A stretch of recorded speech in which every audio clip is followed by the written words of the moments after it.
Boa tarde a todas, boa tarde a todos. Hoje é terça-feira, nós estamos no dia 28 do mês de maio, ou seja, já estamos há mais de um mês nessa quarentena. E, como vocês mesmos estão nos orientando aqui no nosso canal à esquerda, vocês que estão sempre conosco, nós estamos procurando agora, nesse período, dar uma consistência maior ao nosso canal. Tá certo? E hoje vocês estão vendo aí na tela já, é com muita alegria que a gente recebe a nossa querida Gleisi, né? Minha querida companheira, ela que não só é deputada federal, já foi senadora, mas é presidente do Partido dos Trabalhadores. Uma alegria estar aqui, viu, Gleisi? Olha, eu quero dizer, Lindbergh, que era para eu estar num outro bate-papo agora, discutindo sobre o coronavírus de Manaus, mas eu, sinceramente, quando o Lindbergh falou que a gente teria essa oportunidade, eu valorizei muito, porque é muito importante discutir os rumos que nós devemos tomar no país, principalmente a gente que tem uma grande responsabilidade, não é? Nós somos de esquerda, que defendemos um Brasil diferente desse que o Bolsonaro está construindo, então é muito bom ter essa oportunidade. Bem-vinda, viu, Gleisi? Muito bem-vinda. Olha, e eu acho que a Gleisi está aqui mais pelo prestígio do Lindbergh do que pelo meu prestígio, viu? Mas tudo bem. Ah, gente, muito obrigada aí. Lindbergh, vamos lá? Ô, Vanessa, boa tarde a todos. Para nós é um prazer estar falando hoje com Gleisi Hoffmann, presidente do Partido dos Trabalhadores, no meio dessa crise gigantesca, Gleisi. Nós vamos falar aqui de tudo hoje. Vamos falar de fora Bolsonaro, vamos falar de eleição direta, vamos falar de impeachment. Mas vamos começar falando da demissão do Moro, dessa crise que cada vez mais vira uma crise gigantesca. O governo está em xeque, né? O governo do Bolsonaro está em xeque. Eu queria começar, Gleisi, perguntando sobre o presidente Lula. Você tem conversado direto com o presidente Lula. Eu queria que você trouxesse um pouco a opinião do presidente Lula desses últimos fatos, da demissão do Moro, dessas novas batalhas, campanha pelo Fora Bolsonaro. O PT já veio com a nota falando em Fora Bolsonaro, o PT está chamando uma reunião da direção nacional do PT. O nosso povo, a militância está muito aflita, querendo fazer mais coisa, mais enfrentamento, que eu acho que é uma política deliberada de tentar nos esconder, de tentar calar o presidente Lula. Então, eu queria começar. É tanta coisa, mas eu queria começar perguntando a você a opinião do presidente Lula. Você que tem conversado com ele, como ele encarou esse último episódio entre Moro e Bolsonaro? Bom, primeiro, boa tarde, Lindbergh, prazer estar falando com você. Boa tarde, Vanessa. Fazia tempo que não lhe via e, de fato, você está com uma situação lá no seu estado muito difícil, né? Minha solidariedade ao povo de Manaus, aos trabalhadores na saúde, enfim, é uma coisa triste de se ver o drama, né, humano que está se vivendo lá. Então, solidariedade, bom falar com você. Cumprimentar todos que estão nos acompanhando aqui pelo canal. Também é um prazer estar falando com vocês. Olha, o Lula, ele tem sido muito claro, né, desde que começou essa crise. Em primeiro lugar, ele diz assim, o PT tem a responsabilidade de ter um posicionamento firme em defender o povo brasileiro, a vida da população, o trabalho, a renda e a dignidade. Esse governo não tem condições de fazer o enfrentamento à crise. Bolsonaro não tem capacidade política, não tem capacidade emotiva para poder fazer com que o Brasil atravesse por essa situação tão dura. E vai levar, consequentemente, com esse seu governo, o país a uma situação de desestruturação completa, seja na economia, seja nas questões sociais. Então, desde o início, o Lula tem sido muito firme em dizer que Bolsonaro não dá conta, ele não serve para o Brasil, para governar o Brasil, principalmente numa situação como essa. Com essa questão do Moro, o que ele deixa claro é o seguinte, nós não queremos o Bolsonaro, não é porque o Moro denunciou que o diretor da Polícia Federal ia ser demitido, ou não tem autonomia, ou fez pressão. Nós não queremos o Bolsonaro por tudo isso, por ele não ter capacidade, por ele já ter cometido variados crimes, né, contra a saúde pública, contra a ordem pública, crimes de responsabilidade, crimes eleitorais. Então, nós já temos essa posição. Essa questão do Moro é mais um aspecto, né, que vem aí a reforçar, não é o aspecto como está sendo vendido pela imprensa. é mais um aspecto e mais uma denúncia que vem reforçar isso tudo que nós estamos dizendo. Que, na realidade, o Moro se mostrou tão bandido quanto o Bolsonaro. Primeiro, porque ficou calado durante todo esse tempo, vendo o Bolsonaro fazer barbaridades. Ele foi pressionado para trocar o superintendente da Polícia Federal do Rio de Janeiro e fez. E sabia que tinha pressão, e depois falou isso na entrevista, que tinha pressão, e mesmo assim ele fez. Então, quer dizer, ele assentiu o crime do Bolsonaro, então, que atentou contra a Polícia Federal, a autonomia da Polícia Federal. Por várias vezes ele relatou que o Bolsonaro quis ou insinuou que queria trocar o delegado-geral porque tinha interesse em inquérito no Supremo Tribunal Federal, e esse inquérito dizia respeito ao filho dele, ao Flávio Bolsonaro. Então, quer dizer, tinham investigações sendo feitas, em relação à CPI da fake news, as denúncias de fake news. Então, ele queria trocar. O Moro relatou isso. O Moro relatou os crimes que ele diz que o Bolsonaro cometeu. E não falou quando soube. E quando ele recebeu isso, não falou e não veio a público. Ele esperou um determinado momento para falar isso. Um momento que talvez ele achou mais oportuno, que Bolsonaro estaria mais enfraquecido, um governo mais enfraquecido, com mais condições de levar críticas e talvez até de desestabilizar e cair. Então, num oportunismo também violento, Então, assim, Moro e Bolsonaro são parte do mesmo bolo. O Bolsonaro é resultado da atuação do Moro desde o início. Do impeachment da Dilma, que levou a carga grande do PT e da Dilma serem chefes de quadrilha, porque foi isso que Moro vendeu, depois da perseguição de muitos companheiros do PT e da esquerda, e, por final, da condenação do Lula e da prisão do Lula, e a ação para não deixar Lula ser candidato a presidente da República. Então, eles são da mesma panela, são dois criminosos. Tanto que nós entramos hoje no Supremo Tribunal Federal com uma notícia-crime, reforçando a investigação do Bolsonaro por corrupção ativa, o Moro por corrupção passiva, por outros prevaricação, porque eles são réus confessos, naquilo que falaram, réus confessos. O Moro fez uma delação. Então, nós estamos com muita clareza do que é esse jogo. O Moro não é um herói, o Moro é um bandido e, tal qual Bolsonaro, precisa ser responsabilizado e punido pelos crimes que cometeu. E Lula está com essa clareza. E que nós temos que colocar à frente de tudo a tirada do Bolsonaro, claro, e à frente de tudo a defesa da vida e do povo brasileiro. O povo está sofrendo demais. Gente, eles começaram a pagar esses R$600 da renda emergencial, que, vamos lembrar, o Bolsonaro queria dar R$200. Foi uma briga da oposição, PT, com os partidos de oposição, que a gente conseguiu elevar para R$600. E aí o Bolsonaro enrolou para pagar, levou um mês para começar a pagar, não se dedicou a isso, está pagando agora e as pessoas estão sofrendo, não tem um plano para tirar a economia da crise, é uma catástrofe total. Então, a gente tem que mostrar para o povo brasileiro qual é o caminho que o Brasil está seguindo, as mentiras do Bolsonaro e o quanto isso afeta a vida de cada um. É esse o nosso papel e é isso que o Lula tem clareza. E defender a dignidade do povo, defender a vida, defender o emprego e defender a democracia. Deixa eu colocar o som. Lindbergh, me permite, antes de você falar, viu, Gleisi, você agora no final falou, já entrou no aspecto da como tem sido a governança no Brasil em relação ao coronavírus. Acho que esse é um tema importante.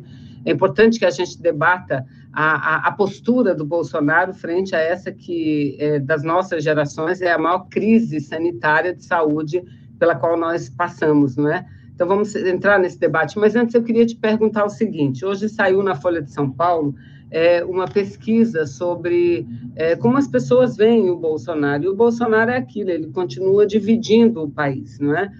Metade da população é contra ele, metade ainda apoia, e ele tem um terço ali que são aqueles mais fiéis, ou seja, é uma situação complicada, não é? Complicada, que eu digo assim, para a gente que quer avançar no sentido de mostrar para o país quem é esse Bolsonaro e o que ele pretende fazer para o Brasil. Mas tem lá um questionamento sobre essa questão do Moro, né? Do Moro, como que o Moro como que a população está vendo a demissão, ouviu a demissão do Moro. Engraçado, Gleisi, que a maior parte das pessoas, dos entrevistados, acha que o Moro tem razão e que o Bolsonaro mentiu. O Bolsonaro mentiu. E você coloca aí, ambos, que o Bolsonaro mentiu. Mentiu não, que o Bolsonaro fez aquilo mesmo, pressionou, estava pressionando para proteger a sua família da Polícia Federal, não é? Só que o que a gente está tentando colocar, e a gente precisa ter capacidade para mostrar, é que ambos falam a verdade, ou seja, fala a verdade o Moro quando acusa o Bolsonaro e fala a verdade quando o Bolsonaro acusa o Moro, né, de ter negociado a sua ida para o Supremo Tribunal Federal, o que é muito grave. Então, o que eu quero saber, Gleisi? No que isso pode impactar aquele processo que é o mais importante, eu vejo um dos mais importantes, que pode anular tudo que o presidente Lula entrou, sobre a suspeição do Moro em todo o processo de julgamento. Porque se ele for considerado suspeito, né, se ele for considerado que houve suspeição, não é, ele não poderia, não julgou com a imparcialidade que deve sempre marcar um julgamento, uma decisão judicial, se ficar comprovado, o presidente Lula tem todos os seus julgamentos anulados. No que isso pode impactar? Você acha que pode impactar esses novos dados aí? Ô, Vanessa, deixa eu só entrar para a Gleisi responder, mas você falou da pesquisa também. Né? Vamos falar uma coisa aqui. A gente está falando muito de fora Bolsonaro, mas ele apareceu com 33% de ótimo e bom. Depois daquela declaração falando de gripezinha, de resfriado, depois demitiu o Mandetta e demitiu o Moro. Então ele mostra uma resiliência, eu queria que você fizesse uma análise sobre isso, nessa pesquisa muito grande. Né? Além de responder a Vanessa, que eu acho que essa pergunta da Vanessa é muito importante, porque a gente pergunta, o que é que está faltando para o Gilmar colocar a suspeição do Moro agora para ser discutida naquela turma do Supremo Tribunal Federal? Mas eu queria que você analisasse também essa pesquisa de opinião. Então, eu acho que o Supremo vai esperar passar a crise de pandemia para pôr na pauta. Não sei, eu não tenho conversado com ninguém lá e também faz algum tempo que eu não converso com o doutor Cristiano. Mas eu acho que essa situação pode influenciar, sim, Vanessa, porque o Supremo não pode investigar só o Bolsonaro, vai ter que investigar o Moro também. Nós estamos pedindo isso e estamos mostrando os crimes que o Moro praticou. Foi corrupção passiva. O Moro pediu uma benesse que não existe legalmente para ser ministro. Pediu um seguro para sua família, um dinheiro por fora, antes de assumir o cargo a que estava indicado. Isso é descrito no artigo de corrupção passiva do Código Penal. Então, e prevaricou, falou que o Bolsonaro pressionava a polícia, ou seja, ele já devia ter falado disso. Então, é muito difícil o Supremo fechar os olhos para isso. Então, eu espero que realmente o Moro vá para o banco dos réus e espero que o Supremo paute logo esse processo aí para a suspeição do Sérgio Moro, né? Para que o presidente possa ter a sua liberdade plena, que é o que nós queremos, com os direitos políticos. Lula está livre, está solto, mas não está livre. Nós queremos Lula com a liberdade política, né? Com os direitos políticos. Em relação à pesquisa, nós fizemos uma pesquisa que a gente vai apresentar amanhã no Diretório Nacional, com a Vox Populi, que é muito parecida com o que traz o resultado do Datafolha. Ou seja, Bolsonaro é resiliente, tem os seus 30 e poucos por cento de aprovação, na nossa está com 34% de aprovação, 38% de reprovação e 24% regular. Tem uma crítica para ele em alguns aspectos que é interessante. 60% da população ele diz que ele pensa mais nos empresários do que no povo. 53% acha que ele está atrapalhando a luta contra a doença. 63% não acredita no que ele fala da cloroquina. 52% acha que ele não tem capacidade para continuar governando o Brasil. Mas 50% acha que ele tem que ficar governando até o final. Tem contradições na pesquisa, claro, porque aí você tem a questão das classes sociais, dos setores da sociedade, os sentimentos, as contradições de avaliação de cada pergunta, né? Então, a gente tem que considerar isso. Também é uma pesquisa por telefone, mas ele mantém uma aprovação grande e tem crescido nos setores mais populares. Agora, eu acho que isso é compreensível diante da estratégia que ele está usando. Primeiro, ele está fazendo um discurso muito popular da questão do emprego. embora a gente tenha uma morte grande no país, muita gente contaminada, o sistema de saúde em alguns estados está entrando em colapso, a imensa maioria da população ainda não sentiu seu efeito prático, não sabe, não está, entendeu? Não está sentindo que aquilo está acontecendo com ela, está vendo acontecer com os outros, está tendo notícias, mas não sente. O que a imensa maioria da população sente? Que está sem renda, que está sem trabalho, que vai ganhar menos por não poder ir trabalhar, que vai ter dificuldades financeiras. Esse é o sentimento da maioria. E o Bolsonaro está falando com esse sentimento. Está dizendo que você tem que trabalhar, não pode ficar parado, não pode ficar em isolamento social. Só que o Brasil hoje não está pior, e isso nós vamos abordar amanhã na reunião do diretório com 2 ex-ministros da Saúde nossos, o Temporão, que está na Fiocruz hoje, que foi ministro da Saúde, e o Quioro, que foi nosso ministro. Quais foram os benefícios do isolamento social que o Brasil fez até agora? Foi exatamente esse isolamento que nós defendemos, que muita gente defende, porque nós não temos vacina, não tem remédio. O isolamento é o único enfrentamento que faz com que o Brasil não tenha entrado numa situação de piora maior em relação a esse vírus, a expansão do vírus, a morte e também ao colapso da área de saúde. Mas até agora, como isso impediu, então o Bolsonaro fala com esse sentimento, as pessoas se referem a ele. A outra coisa interessante é o pagamento do seguro emergencial de R$600. Lembro que o Bolsonaro queria dar R$200. Nós brigamos na oposição para ser 600. E mesmo ele estando atrasado em pagar, tendo dificuldade, ele é visto como o cara que está dando a ajuda. Pelo nível de despolitização com que isso foi mostrado à população. A Globo mostrou isso de forma despolitizada, não mostrou o embate da oposição, não deu voz para nós, não deixou a gente falar, né?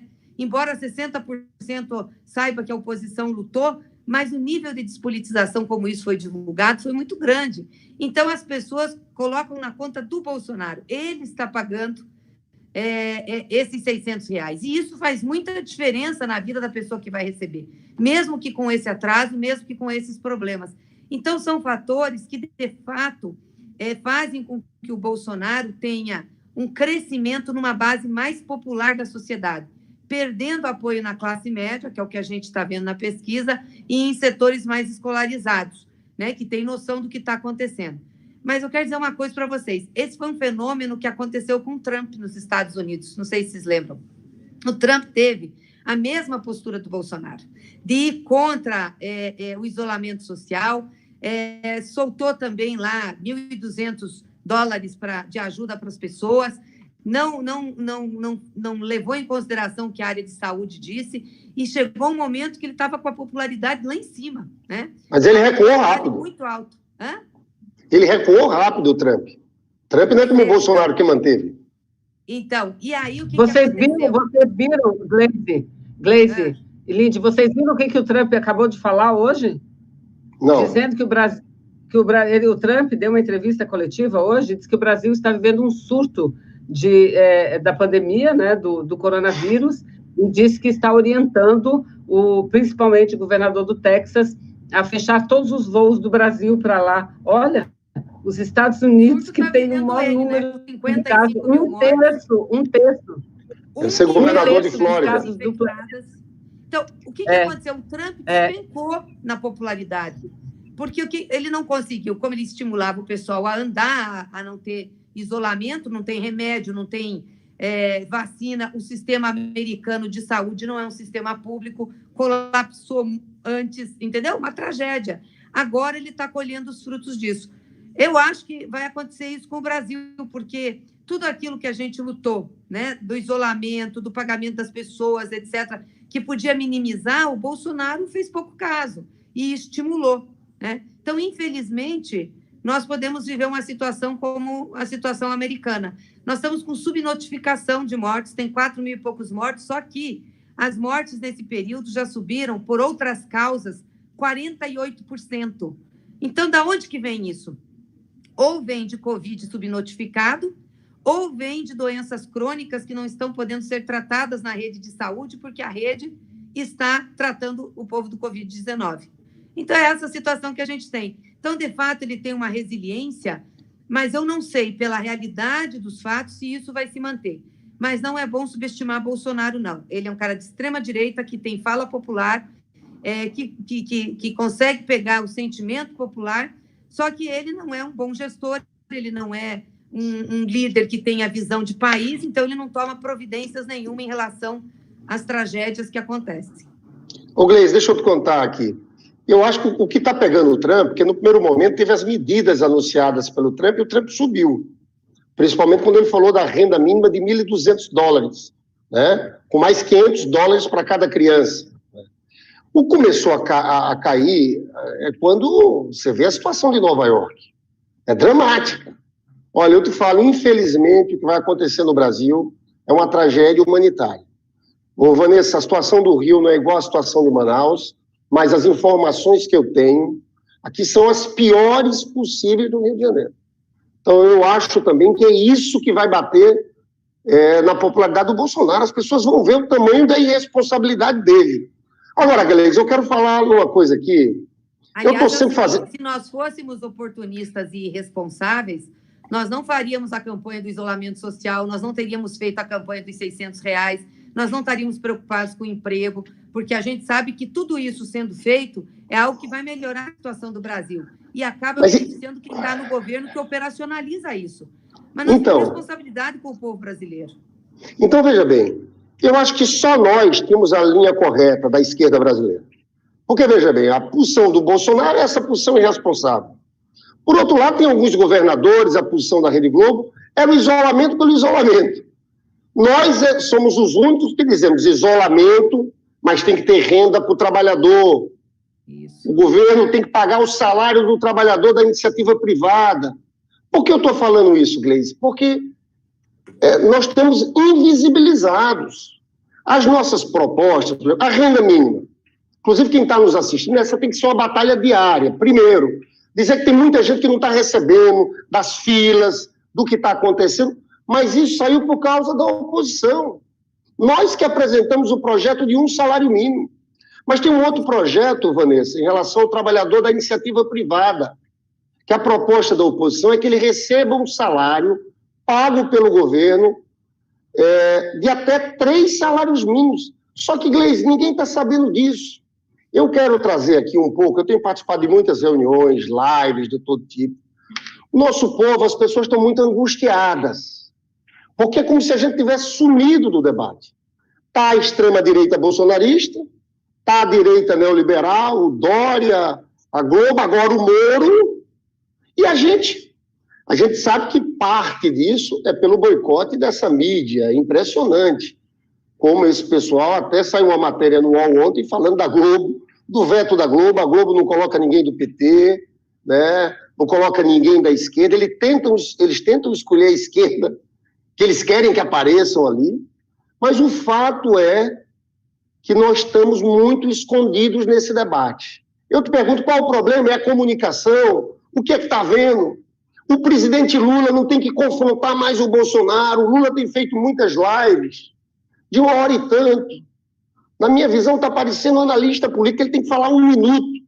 A gente tem que espalhar isso pelos grupos de zap. Então, eu estou te falando aqui uma angústia que também é minha, mas é de cada militante desse Brasil. Como fazer, no momento como esse, para a gente ter mais protagonismo, aparecer, falar das nossas propostas para o povo? Gleisi, antes de você falar, deixa eu complementar e você segue num raciocínio mais...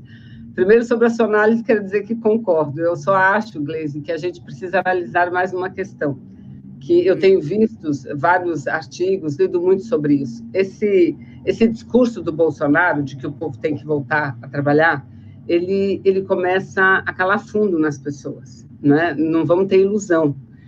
Porque o nível de apoiamento das pessoas para esta quarentena, para o isolamento social, está diminuindo. Você veja Manaus. Manaus é assim, olha, eu não... Sabe, é de chorar, cada notícia, e quando sai na imprensa é porque a gente já viu um dia antes, 24 horas, porque meu telefone não para de... Eu não paro de receber mensagens, vídeos que eu não consigo postar, eu não consigo, e alguns deles vai lá para os jornais, os telejornais abertos, porque é muita dor, gente, é muito sofrimento. Você veja Manaus, falta tudo. Manaus falta do profissional, a unidade de saúde, equipamento de proteção, agora está faltando caixão. Você veja só, os enterros estão coletivos, é uma coisa assim triste, dolorosa, muito dolorosa o que está acontecendo lá, não é? Então, mas apesar disso, foi feita uma pesquisa agora, no Instituto Sério que eu conheço em Manaus, agora no último dia 24, aí perguntada às pessoas se elas têm mais medo de se contaminarem, né, pelo coronavírus, ou de perder a renda e o salário e o emprego. 60% diz que tem mais medo de perder a renda e o salário e o emprego. 60%. Em Manaus, que vive esse caos. E 38% tem mais medo de ser contaminado, ser infectado com o coronavírus. Então, esse discurso do Bolsonaro, ele começa a tocar. Então, eu acho que da nossa parte, viu, Lindbergh? Quero que você fale também, depois da Gleisi, sobre isso. A gente tem que ir vendo uma saída. A Europa está fazendo uma saída já controlada, não é? Eu tenho batido desde o primeiro minuto, o Lindbergh sabe disso. Nosso maior problema é a falta de teste. E aquele ministro que saiu endeusado, que eu não sei como é que alguém tem coragem de dizer isso, porque, para mim, o pior inimigo não é aquele inimigo que fala grosso, não. O pior inimigo é aquele que se esconde. É aquele que fica camuflado. Para mim, esse é o pior inimigo. E assim foi o Mandetta, né? O cara que acabou com o SUS, estava acabando com o SUS, acabando com mais médico, com tudo. Aí colocou a jaqueta do SUS, bacana, né? Ainda tem gente endeusando. A única coisa que ele fez foi seguir a OMS no isolamento social. Porque eu assisti todas. Eu estou em Curitiba, cuidando da minha mãe, estou com a minha mãe, passo o dia inteiro aqui. Então, a gente ver televisão, eu agora tenho agenda, porque são tantas as reuniões diariamente, porque está mais difícil, o trabalho está aumentando, mas eu vi todas as coletivas do Mandetta. Ele não falava em teste, não falava, ele só falava quando lhe perguntavam, ou seja, falta o governo priorizar isso. Parece que o Ceará agora, o governador Camilo recebeu um lote grande de teste, quase que maior do que o governo federal. Então, não há prioridade, né? Então, eu queria que vocês falassem sobre isso, sobre essa preocupação da população agora com o salário, com o emprego, baseado em dados. Eu acho que a pesquisa Folha de São Paulo também foi um pouco por aí. Como é que a gente tem que agir nessa hora? Vanessa, porque a sobrevivência da pessoa, da família, dos filhos, é um desespero, porque você ter o salário diminuído, como essa MP 936 que ele lançou, diminui o salário, tem faixa de renda que diminui mais de 50%. Como é que a pessoa vive numa situação dessas? É trágico mesmo. E é o que eu falei, tem o impacto, tem as mortes, tem o drama, mas a maioria das pessoas está sentindo o impacto econômico e não o impacto da doença. Está vendo a doença pela TV, está vendo que é problemática, está vendo que vai ter colapso no sistema de saúde, que pode atingi-la, pode atingir um parente, mas ela prefere arriscar. Agora, por que isso acontece? Porque o governo põe a opção para a pessoa, não podia fazer isso. Ele põe para a pessoa optar entre se colocar com o vírus e perder o emprego. Essa opção não podia ser do indivíduo, da pessoa, porque ela não tem como, né? Ela tem que optar entre a cruz e a caldeirinha. É muito difícil. Então, o que o governo tem que fazer? Por isso que a gente está desde o início, além da renda emergencial, nós temos que mexer nessa medida provisória 936. O governo tem que entrar bancando o emprego de quem ganha até 3 salários mínimos, pagando direto, e arrumar um crédito barato para as empresas e microempresas, principalmente. Um crédito cujo juros seja taxa zero, de preferência negativa, porque é o que o mundo está hoje usando em termos de taxa básica. E ter prazo longo para pagar, para as empresas poderem manter seus empregados, seu capital de giro, seus custos e sair lá na frente. Aí o Bolsonaro fica com esse nhenhenhen que não tem dinheiro. Claro que tem dinheiro. Tem dinheiro no Tesouro Nacional, tem mais de R$1 trilhão lá, porque é resultado de toda a política de austeridade que eles fazem, da emenda constitucional 96, que eles podem gastar, né? Que é uma emissão de moeda. Quer dizer, pode emitir moeda, pode fazer dívida, né? Pode pegar dinheiro do Banco Central e pagar. Qual é o problema? Quer dizer, eles estão com a cabeça ainda econômica do neoliberalismo. O Bolsonaro, agora, para o Guedes ficar no governo, jogou fora um plano que era um plano merreca, ridículo, de investimento em infraestrutura de 30 bi, que, aliás, nem plano tinha. O que eles tinham era uma proposta de criar um grupo de trabalho para ver os investimentos que iam fazer no Brasil. A maioria dos investimentos que os nossos governos deixou preparado os anteprojetos. Então, aí não quer. Então, o Guedes vai voltar, e está voltando com a cabeça, inclusive, de fazer reforma. Ele vai matar o povo. Então, é claro que ele colocando o povo para escolher, né? O cara escolhe que é a vida dele, é a vida dos filhos, da família. Ele escolhe isso. Eu me arrisco aí. Quem sabe eu não pego esse Covid, ou se pego, vai dar uma gripezinha. Né? Quem sabe eu não morra. Tem gente que pegou e não morreu. É um cálculo de risco. Agora, se o cara perdeu o emprego, ele está ferrado. E o que o Bolsonaro propõe para ele? Para ele se expor. Ou ele escolhe entre ter um emprego ou se expor ao vírus. É desumano o que o Bolsonaro está fazendo. É desumano. Ainda que a gente perca politicamente nesse discurso, nós temos que fazer o que é certo. Nós existimos porque a gente tem uma causa que a gente defende, não um oportunismo político como esse Bolsonaro está defendendo, colocando as pessoas em risco. Nós temos obrigação de informar. Agora, é óbvio, nós não temos os meios de comunicação. O que está fazendo a Dona Globo? O que estão fazendo as outras TVs? As outras são bolsonaristas, só põem Bolsonaro. SBT, Band, esse pessoal, só Bolsonaro existe, só ele faz coisa de boa. E a Globo está fazendo o quê? Não, Bolsonaro é ruim, mas bom é esse pessoal da direita aqui. É o Dória, é o Rodrigo Maia, é o Moro. Esse pessoal é que levou o Bolsonaro para o poder, esse pessoal que deu golpe na Dilma, esse pessoal que apoiou o presidente Lula, esse pessoal que colocou a pauta neoliberal no Brasil, as reformas, retirou direitos dos trabalhadores. Mas a Globo, o sonho da Globo é que dispute a direita com a extrema-direita. E óbvio que nós não conseguimos entrar, mesmo quando a gente faz proposta, mesmo que quando a gente discute. É isso que eu falo, a Globo despolitizou a renda emergencial. Ela colocou como se fosse uma coisa de governo, do Estado, entregou de bandeja para o Bolsonaro, sem mostrar a briga que nós fizemos por trás disso. E quando vai falar alguém da oposição na Globo, é isso que o Lindbergh falou, ele escolhe quem ele quer. Escolhe o modelito, entendeu? A minha esquerda é você, que não é tão assim, então vai aí. Agora, isso tem um problema, gente. Isso não corresponde à base da sociedade. Por mais que nos tirem, por mais que a gente tenha dificuldade e por mais que a gente perca um pouco na base social nesse momento, nós temos um lastro histórico com o povo brasileiro.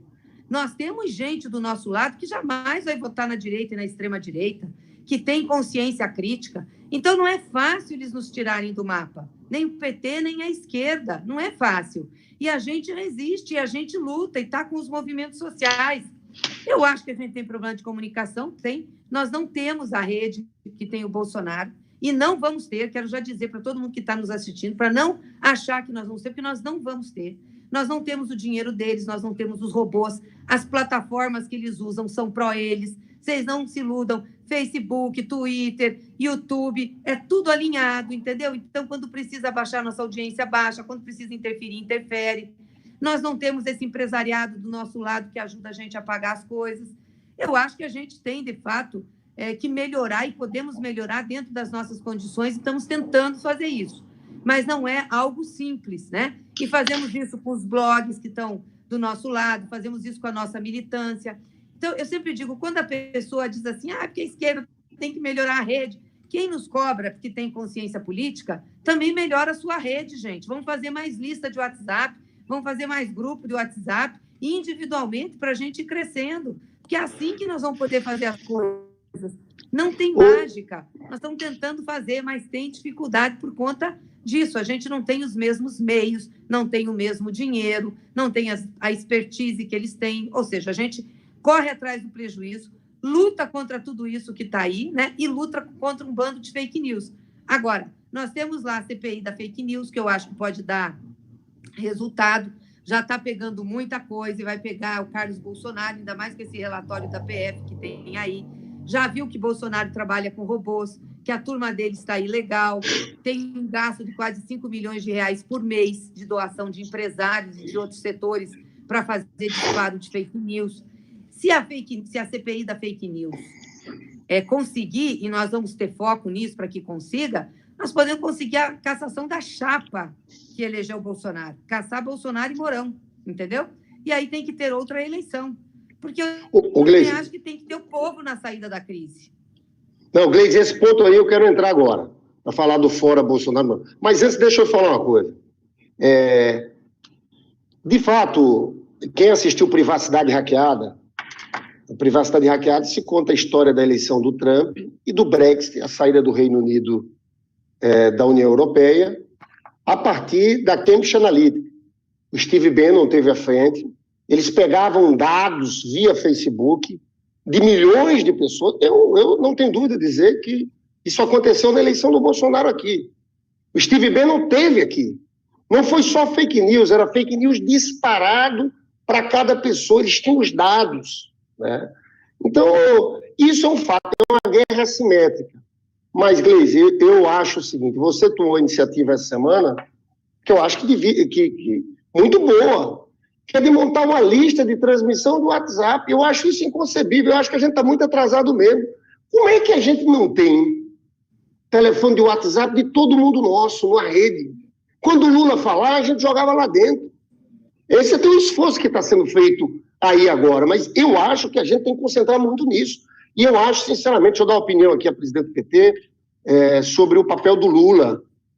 O Lula não é analista político. O Lula tem que bater no Bolsonaro, dar um direto a cada dia, mensagens curtas de 1 minuto. Você sabe por que essa renda mínima? A gente teve uma proposta da renda mínima que era um salário mínimo. Antes da votação, Vanessa, se o Lula tivesse falado para o povo e a gente tivesse pegado os nossos grupos de WhatsApp, porque a gente tem que trabalhar tudo para um lado, o que eu reclamo na questão de comunicação, e eu sei do teu esforço, todo mundo sabe da tua batalha, é que a gente tem que montar uma rede. Porque você veja bem, a turma do Bolsonaro, eles têm robôs, mas eles têm uma rede de militantes deles. Nós temos um exército de militantes da esquerda e a gente não organizou esses militantes em rede. Então a gente tem que fazer isso, não é criticar por criticar, não. Tem que fazer. Eu acho que tem que discutir o papel do Lula também nesse momento. Entendeu? Essa angústia que todo mundo tem, que a gente tem que ter, não pode deixar Bolsonaro contra Moro. Tem que ser Lula agora nesse negócio. E aí eu já vou passar para a Vanessa, mas já introduzindo. Tá, viu? A campanha do fora... Então, tudo bem, eu falo fora Bolsonaro depois. Fala logo, Vanessa. Não, é por causa que a gente está esquecendo de interagir aqui, Lindbergh. Eu estou vendo muita gente. Então vá. Rafael Fidalgo, Danilo, Luiz Antônio de Oliveira, muita gente concordando com o que se está dizendo aqui, que o governo da direita é péssimo, é ruim, só tira dinheiro do povo e direito do povo, mas é bom na comunicação. É por conta disso que a gente está colocando. Primeiro, eles têm uma rede gigante, e aí eu quero só destacar, Gleisi, no que você disse, que não são só os robôs, não, é a própria plataforma, porque eles podem tudo. O dono do Facebook, o dono de todos os canais, eles aumentam e diminuem a rede de quem eles bem entendem. De como? Para quem eles mandam a notícia chegar. Para quem chega a notícia. Eles manipulam sempre a favor da direita. Agora, Gleisi, aqui, Lindbergh, eu vou já ler o superchat, mas antes do superchat, tem aqui. Aqui Santarém quer te entrevistar. Ele já te entrevistou, aqui Santarém. E, Gleisi, estou falando de público, porque o nosso programa fica aqui no ar. Eu fui entrevistada por ele. Ele é maravilhoso, ele é de Manaus, mas ele mora em Brasília. E ele falou muito que quer demais entrevistar o Lula. Ele tem um canal, Lindbergh, no YouTube, com quase 300 mil seguidores. O nome do canal chama-se Critica Brasil. Critica Brasil. São quase 300 mil seguidores. Ele é muito bom. Ele já te entrevistou, você deve estar lembrada, Gleisi. Te pediu também, então ajude, você que está mais com o Lula do que o Lindbergh, do que eu, ajude o Lula Me manda depois no WhatsApp. Eu mando no Zap, exatamente. Ele é ótimo, olha, ele cresceu muito, ele é uma pessoa de esquerda, no impeachment ele nos ajudou demais, ele tem um canal assim com uma audiência maravilhosa, muito boa, acho que vale a pena, tanto você e o Lula principalmente, e você vai lá também, viu, Lindbergh, para falar com ele. Mas fale mais aí até eu procurar aqui o superchat, que agora eu me perdi um pouco. Continua aí. Eu quero entrar na discussão do fora Bolsonaro. Não sei antes, Vanessa, dizendo o seguinte, em relação ao isolamento social, eu acho que nós temos que ser firmes, defender o isolamento social, ter coragem de fazer isso. O que vai acontecer no Brasil é uma tragédia humanitária. Então, nós não devemos vacilar nisso. tem que ter isolamento e tem que ter renda para o trabalhador. Tem que ter salário para ficar em casa. Só quem está em área essencial que tem que trabalhar. Agora, Gleisi, o PT tirou a posição do Fora Bolsonaro. Tem uma polêmica grande na esquerda, né? O impeachment, do jeito que está seco, é posto do Mourão, né? Vale dizer, inclusive, que o Moro agora se desloca para esse campo. Eu sei, o Mourão, quero conversar aqui com quem está nos assistindo, o Mourão, o pessoal já está articulando. Tem uma turma ali que já está em articulação. E tem a nossa posição, que é do Fora Bolsonaro, e eu queria que você falasse de eleição. Eu sou daqueles que defendem, eu sou fora Bolsonaro, fora Mourão, eleição direta, o povo tem que ser chamado. Nós estamos vivendo uma crise gigantesca, que começou num golpe com o afastamento de uma presidente honesta, a presidenta Dilma Rousseff, que teve o segundo ato desse golpe, com a prisão do presidente Lula, o terceiro ato com a eleição fraudada de Jair Bolsonaro, com fake news, tirando a candidatura do Lula. E nós estamos no meio desse processo. Você só tem um jeito de recompor esse tecido esgarçado da democracia brasileira, que é chamando o povo. Mas a pergunta é o seguinte: essa é a sua posição? Qual é a posição do PT? Tem caminhos, temos a PEC do Miro Teixeira, tem a PEC do Henrique Fontana e Paulo Teixeira também. Eu queria que você falasse isso. Qual é a posição do PT? Tem gente que defende a posse do Mourão ou não? Como é que está isso? Então, amanhã, na reunião do diretório, nós vamos discutir exatamente isso, né? Como encaminhar o Fora Bolsonaro e qualificar essa palavra de ordem e essa determinação do partido. Vou falar aqui um pouco a minha opinião, porque depois eu tenho que vocalizar o que o PT vai decidir.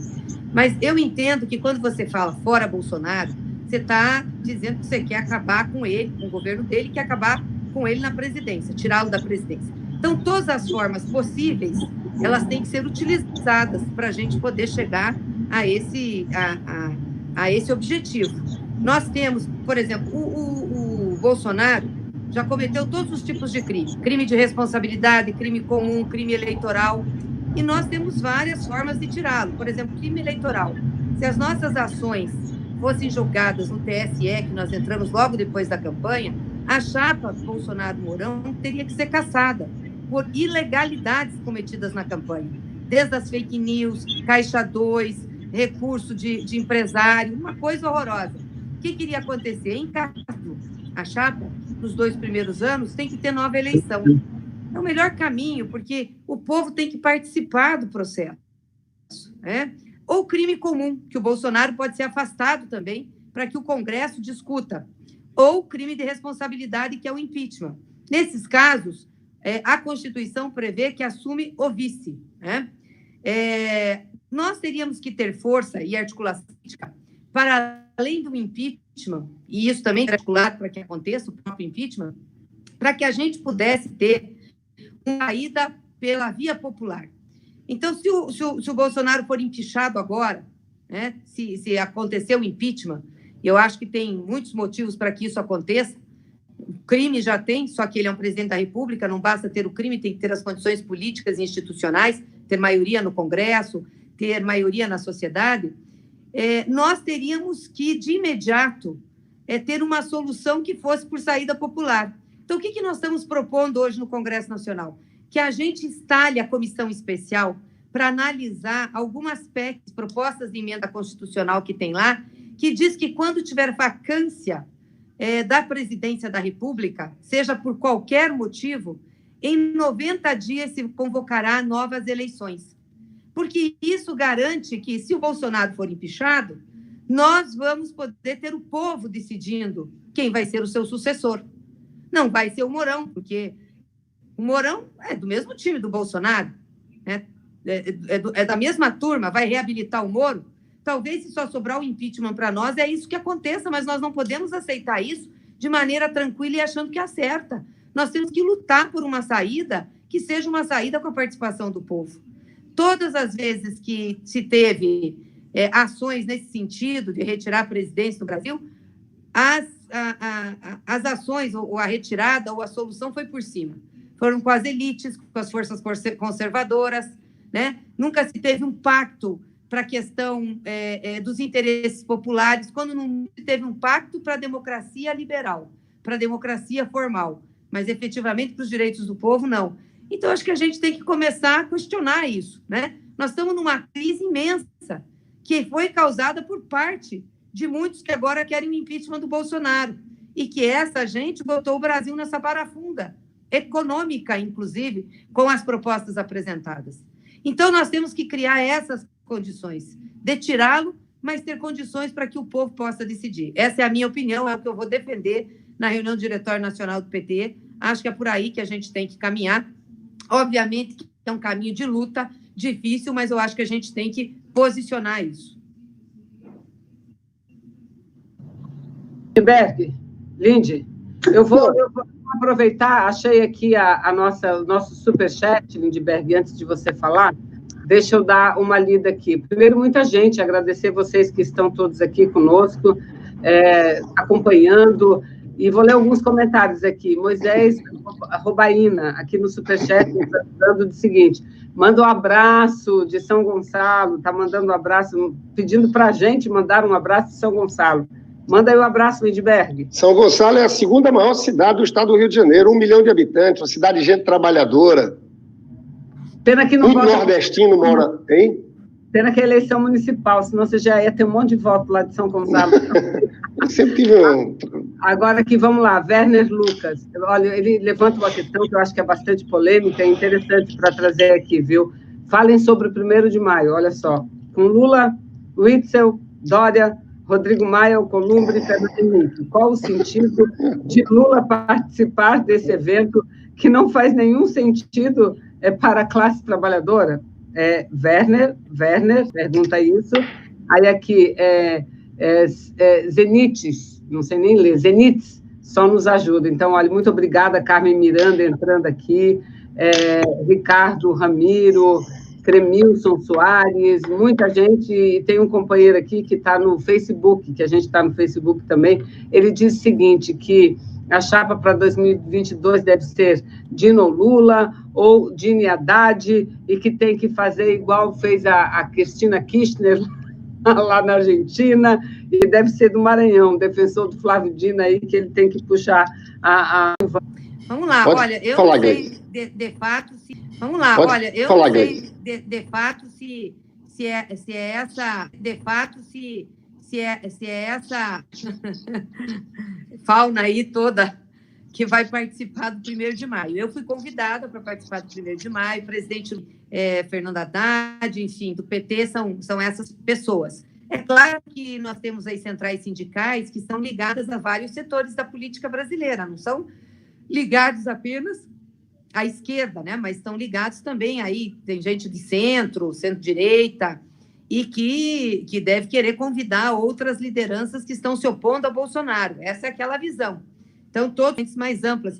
Mas a gente também não pode perder nunca a visão do que está em jogo depois de uma tirada de Bolsonaro, né? O que vem pela frente. E o que a gente faz se tiver que fazer uma composição para tirar Bolsonaro de uma democracia liberal que não tem concretude na vida das pessoas. Então, nós podemos ir numa frente, vamos parar essas reformas contra os trabalhadores, não se vota mais nada na Câmara. Quer dizer, o Rodrigo Maia vai no 1º de maio e ele vai falar da 905, que ele aprovou, da medida provisória que punha a carteira verde e amarela, que fazia as pessoas trabalhar final de semana, né? Vai falar do trabalho intermitente, que eles aprovaram na reforma trabalhista, que hoje faz o lucro das empresas do varejo aumentar.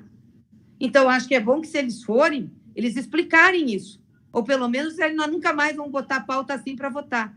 Porque, se for para lá para fazer proselitismo, caras e bocas, e falar de uma democracia formal, não tem muito sentido de fato.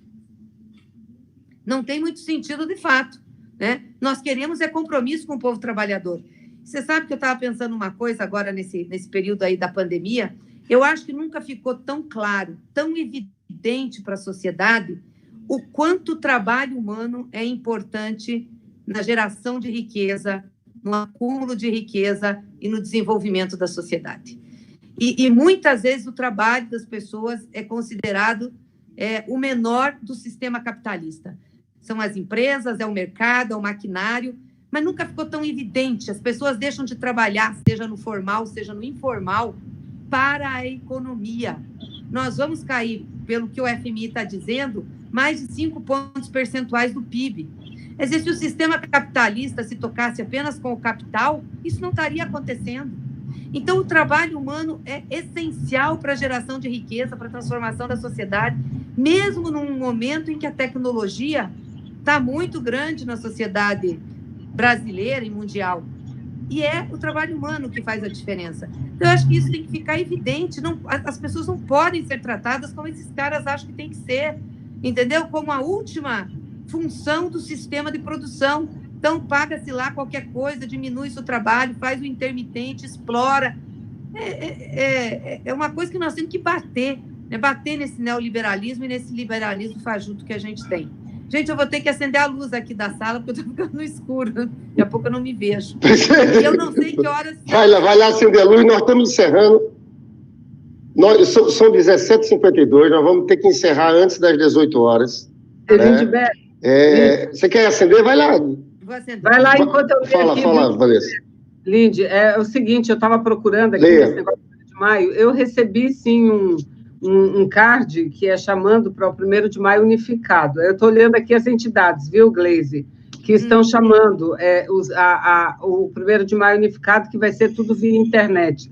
CGTB, CSB, CTB, CSP, CUT, Força Sindical, uma aqui que eu não me lembro, Intersindical, todas as centrais sindicais, o GT, Povo Sem Medo, Frente Brasil Popular, ou seja, é unificado, parece ser um movimento unificado. As palavras de ordem são o seguinte: 1º de maio, solidário...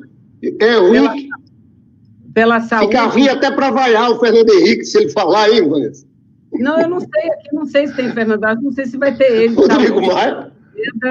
Saúde, emprego. Não dá para vaiar, mas dá para você mandar. Como é que chama esse negócio de careta, né? Que eu duvido que eles tivessem coragem disso se fosse presencial. Mas, Vanessa, deixa eu fazer um último comentário. Olha, Gleisi e Vanessa, olha, eu acho o seguinte: chega de uma esquerda frouxa, acomodada, institucional nesse momento. A gente tem que se preparar para a luta do próximo período, né? Na verdade, Gleisi, a gente sabe da tua combatividade e da do Vanessa, a gente esteve junto em muitos episódios. Eu queria, inclusive, chamar vocês, hoje falei com o Olímpio, agora em maio, vamos fazer 4 anos do afastamento da Dilma, e a gente quer fazer um bate-papo, grande homenagem a ela. Eu estava querendo chamar todo mundo, que vocês ajudassem. Vamos fazer uma live com todo mundo que participou desse processo, porque, na verdade, dia 17 de abril, ela foi autorizada pela Câmara a abrir o processo de impeachment. Aí nós começamos uma comissão lá, em maio, no Senado, eles aprovaram o afastamento dela. Ela sai do Palácio do Planalto, vai para o Palácio da Alvorada. E em agosto, 31 de agosto, foi o afastamento definitivo. Eu estou falando tudo isso porque eu estou convencido que a gente vive um processo permanente de golpe. A gente não vive uma situação democrática, de normalidade. Nós estamos no estado de exceção. Gleisi, esses caras querem a nomeação desse Alexandre Ramagem aí, transformar a PF na polícia política. Não é só para blindar eles, não, os filhos do Bolsonaro, não. Ele é chapa do filho do Bolsonaro, mas é para perseguir as oposições, as lideranças dos movimentos sociais.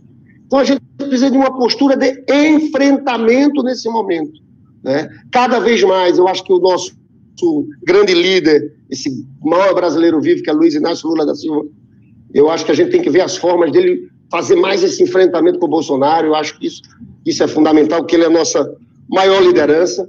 Mas eu queria acabar falando desse evento com a presidenta Dilma, que eu acho que é muito importante. Quero só dar meu último comentário para eu me despedir.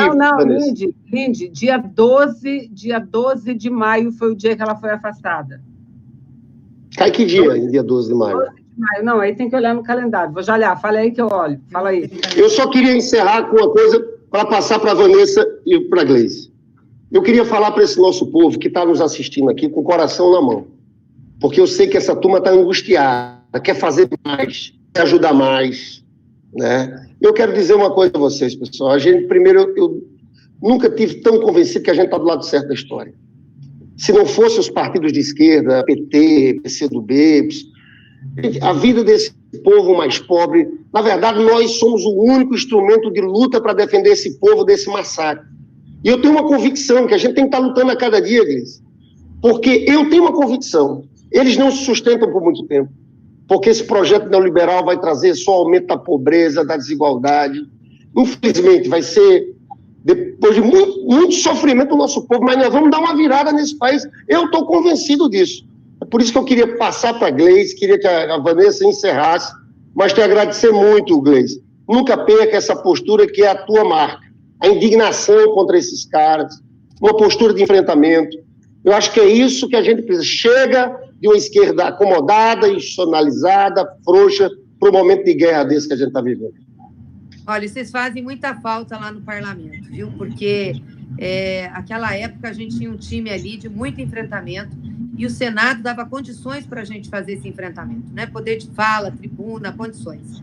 A Câmara é um lugar mais difícil para você conseguir isso. E agora, com essa época de coronavírus, está mais difícil ainda, porque o Rodrigo Maia tem os seus interesses em pauta, faz a pauta que quer, acorda com o pessoal e vai levando. Então, é mais difícil de fazer o enfrentamento que a gente precisa. Eu estou louca para que volte logo o parlamento para a gente poder realmente se colocar, porque pelas sessões virtuais fica quase impossível você fazer um enfrentamento, inclusive, às vezes, local, no físico mesmo, no embate físico, para poder fazer a sua ideia, o pauta vencer. Então, nós precisamos disso. Precisamos organizar os movimentos sociais, precisamos organizar a nossa comunicação e ter clareza do que nós queremos. Nós não queremos Bolsonaro e não queremos o seu governo também. Para nós não serve Maia, para nós não serve Mourão. Essa turma toda é uma turma que está comprometida com um projeto de país que nós não acreditamos. E temos que denunciar a Globo. Nós estamos preparando, sim, um processo com bastante sustentação, exatamente para que a senhora Globo se explique por que uma concessão de TV tem linha editorial. Não podia ter. Concessão, ela está representando o público.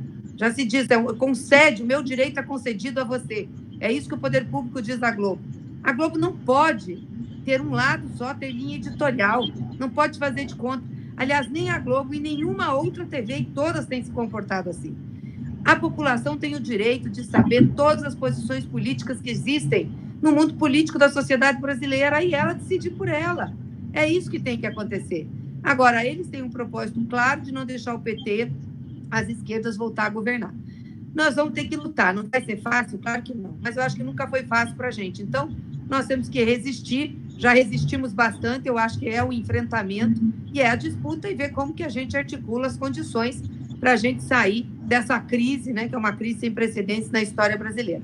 Mas quero agradecer a vocês, agradecer Lindbergh, agradecer Vanessa, a todos que estão acompanhando o canal, parabenizar aí o trabalho que vocês têm feito, o nosso pessoal que tem sempre feito a luta nas redes, mas também nas ruas, que cobra da gente, está certo, tem que cobrar mesmo, tem que vir para cima para que a gente possa, né, ir mais para frente, avançar, é assim que as coisas acontecem, mas que continuem nos ajudando, reproduzindo conteúdo, debates, discussões, para que a gente possa mudar aí a consciência das pessoas e mostrar o que está acontecendo no Brasil e superar essa fase tão dura. Valeu, gente. Obrigada, Gleice. Lindbergh, deixa eu só agradecer aqui o César Fábio Miller, que entrou no Superchat para nos ajudar.